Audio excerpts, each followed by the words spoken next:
Hi friends, এখন আমরা আলোচনা করব বর্ডার টু এর টিজারটা কেমন হলো। তো সেটা রিলিজ করে ফেলেছে। টিজার, পুরো ট্রেলার বলা চলে না, টিজার রিলিজ হয়েছে। তো সেখানে একটা সানি দেওয়ালের ভয়েস ওভার চলছে এবং সাথে ক্যারেক্টারগুলো ইন্ট্রোডিউস হচ্ছে।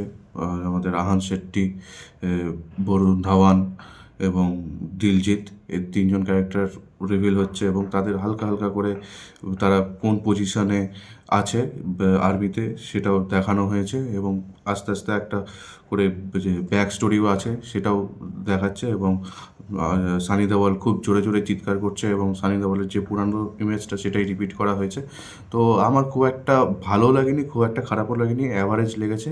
কারণ যে দর্শকদেরকে মাথায় রেখে করা হয়েছে, তো সেই হিসাব করে দেখলে টিজারটা খুব ভালোই হয়েছে।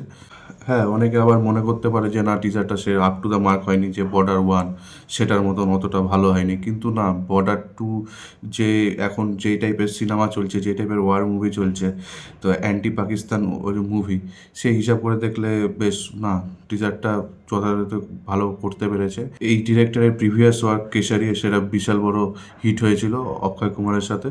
তো আশা করি ডিরেক্টর পুল আপ করে দিতে পারবে, ইমোশনাল সিনগুলো যদি ঠিকঠাক দাঁড়িয়ে যায়। আর ওয়ার সিন যে মনে হচ্ছে সিজিতেই বেশিরভাগ ওয়ার সিনগুলো শ্যুট করেছে।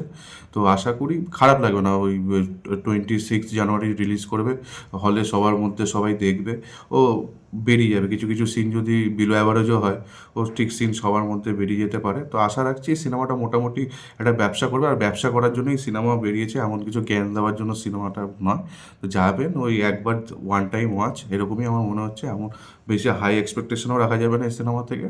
তো যা বলছে যে হ্যাঁ এরকম এন্টারটেনিং হবে, ওই অ্যান্টি পাকিস্তান একটা প্রোপাগান্ডা একটা সিনেমা, ও যাবে, এনজয় করবে, বেরিয়ে চলে আসবে, এই টাইপের একটা সিনেমা। তো আপনাদের টিজারটা কেমন লাগলো কমেন্ট সেকশনে জানাবেন, আর ভিডিওটা ভালো লাগলে লাইক এন্ড সাবস্ক্রাইব করে দেবেন।